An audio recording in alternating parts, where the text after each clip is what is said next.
There is a silence that is not peace, but a warning. You felt it. It's not the sacred stillness after prayer. It's heavier. It settles in your chest like dusk. Everything looks right. The crucifix is still there, the rosary near your bed, the candles half burned on the shelf. You go to Massachusetts. You whisper grace before meals, but something within you is no longer burning. The Catechism teaches that faith is living, a flame, a response. But what happens when that flame stops dancing? When it flickers not because of wind, but because of time? This is not rebellion. This is weariness. And weariness is harder to notice. It's not loud. It doesn't shout. It just slowly dims. You start skipping the rosary, not because you're defiant, but because you're tired. You go to church, but the homily floats past you like fog. You hear the words of consecration, but they no longer make your heart kneel. This is the true danger of the spiritual life. Not hatred of God, but half-love. Not walking away, but standing still. The saints trembled at this condition. Lukewarmness. Pope Leo XIV once said, "The soul doesn't always fall from grace. Sometimes it drifts, slowly, painlessly, until it forgets the way back." And that is why this moment matters. Because even if your flame is small, even if it's only smoke now, God is not far. He is never far. He is closer than ever when your soul feels coldest. But He waits. He waits for you to say it. Not with eloquence, but with honesty. "I don't feel you, Lord, but I want to." That is enough. Because when desire returns, grace floods in, and the cold begins to melt. You still bow your head. You still say the prayers. You still reach for your rosary before sleep. But it feels like something is missing. Not visibly. Outwardly, you are devout. You keep the rhythm of Catholic life. Sunday Mass, holy days, confession now and then. People may even admire your faith. But inside, it feels mechanical, like a song you know by heart, but no longer feel. Pope Leo XIV once described this quiet fading. There comes a day when the soul no longer sings, it recites. And the voice of the heart grows quieter with each repetition. This is the danger of routine without reverence. The Church teaches that habits are holy when they are alive. But when habits lose their heart, they become walls. They protect, yes, but they also contain. You become a soul locked in ritual. You do not stop praying, but you forget why you pray. You do not stop receiving, but you forget who you receive. Lukewarmness is not laziness. It's deeper. It is prayer without expectation, Mass without wonder, faith without fire. And yet, do not despair, because even the most mechanical prayer, if offered with sincerity, can become a door again. Even if your words feel empty, even if your heart feels dry, start there. Do not wait for emotion. Do not wait for inspiration. Start with desire. Whisper, "Come back, Lord," even if you feel nothing, especially then, because that is where the miracle begins, not in feeling, but in fidelity. And the whisper behind your routine may just be God Himself, calling you to something more. Not more activity, more intimacy, not more words, more heart. He is calling you, even now, even here. You remember what it once felt like, that first time you really encountered God. Not just in the church, but in your bones. The tears during that one Massachusetts. The tremble in your hands after a good confession. The way the rosary once seemed to breathe in your fingers. But now you chase that feeling, like someone reaching for perfume that's faded. The scent lingers, but the fire is gone. You still believe, but not with the same urgency. You still pray, but not with the same ache. The Church does not condemn you for this. It understands. The Catechism teaches that the spiritual life passes through deserts. That dryness is part of the journey. But there is a dryness that is holy, and there is a dryness that warns. The holy kind leads you to hunger more for God. The other kind, the lukewarm kind, lulls you to sleep. Pope Leo XIV once said, "The enemy does not always tempt with sin. Sometimes he tempts you with silence. So slow and soft, you forget what it was to burn." This is the danger. You get used to it. You learn to live without fire. You tell yourself, this is just how it is now. But it isn't, because your heart was made for flame, not for smoke, not for echo, but for the voice of God, clear, intimate, thundersoft. So how do you begin again? You ask not for emotion, but for encounter. You open the gospel and let his words read you. You go to the tabernacle and say nothing, and let silence work like rain. You take the rosary and say the first bead like it's your only prayer. And if it feels empty, say it anyway, because your soul remembers, and grace flows not from feeling, but from faith. Even now, you can begin again. Even if all you have is smoke, offer it. God can breathe it into flame. Sometimes we play the part so well, we forget we're wearing a costume. We speak like believers. We serve like saints. We say the right things, carry the right objects, post the right verses. But deep inside, we know it's all become performance. And it is exhausting. You smile in church, but you're tired. You nod at the homily, but you feel numb. You give advice about prayer, but your own feels dry as dust. This is not hypocrisy. This is hunger. You are not pretending because you reject God.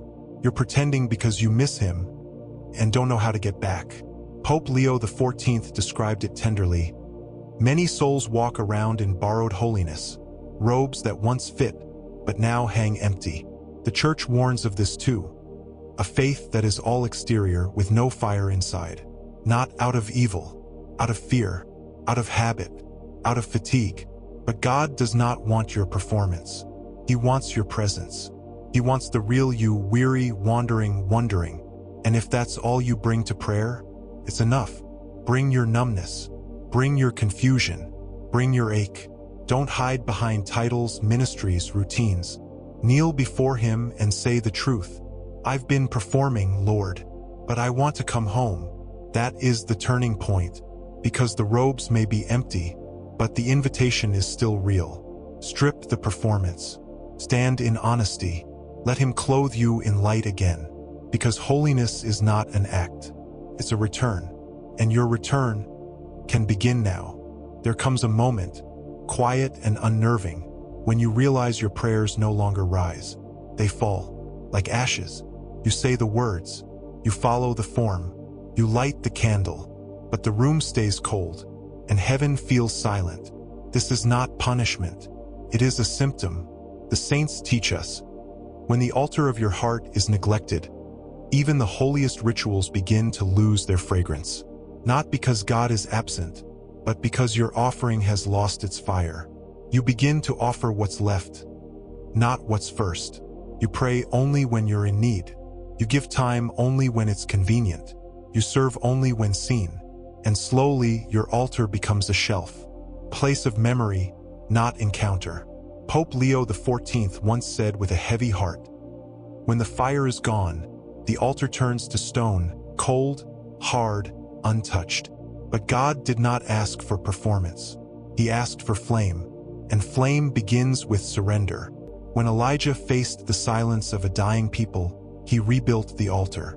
Stone by stone, prayer by prayer, he placed the wood, he poured the water, he called out in faith, and fire fell. That same fire can fall again, but the altar must be rebuilt, not in grandeur but in truth. Return to the basics, a simple morning prayer, a single decade of the rosary, pause before meals, one visit to the tabernacle. You may not feel the flame right away, but as you rebuild stone by stone, heaven watches. And the moment your offering becomes sincere, even if it is only tears, the fire will come. It always comes, because God is not looking for perfection. He is searching for altars ready to burn. It still hangs there, by the bedpost or on your mirror or nestled in your drawer.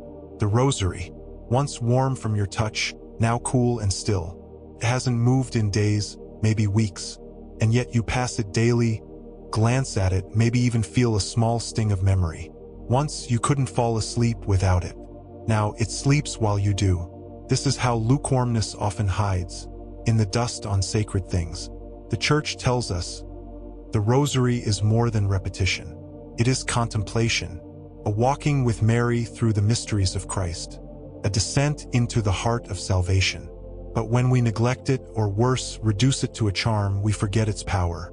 Pope Leo XIV said, "The rosary does not protect you by presence, protects by prayer. It is not the beads that guard, it is the love behind them. You may still carry one, but have you let it carry you? Have you poured your worries into its decades? Have you invited the Blessed Mother to sit beside your bed, your sorrow, your day? Mary does not need perfection. She needs your voice, even if it shakes, even if the prayers come slowly, even if all you can say is one decade, one Hail Mary, one whisper of longing. Mother, bring me back, and she will. The dust will fall. The warmth will return. The rosary, when held with faith, is not an accessory. It is a rope, and even if you are far, it can pull you home, one bead at a time. There was a time when the Eucharist made you tremble, not from fear, from reverence. You would kneel, eyes lowered, hands folded. You knew, not just in your head, but in your bones, He is here. And now, you still go, you still receive, but the trembling, gone. You walk forward like always, say Amen, like always, but your heart no longer beats faster at His name. This is not because He changed. It's because something in you stopped watching. The Catechism teaches that the Eucharist is the source and summit of our faith, the center, the fire, the living Christ among us. But when we stop approaching with awe, we begin to forget who we are receiving. Pope Leo XIV spoke of this with holy sorrow. When the soul no longer trembles before the host, it has begun to starve, not for lack of bread, but for lack of wonder. And wonder, beloved, must be cultivated. You do not wake up with reverence. You build it. You fight for it. You kneel when tired. You fast before communion, not just from food, but from distraction, from gossip, from noise. You remind yourself each Sunday, I am about to receive the living God.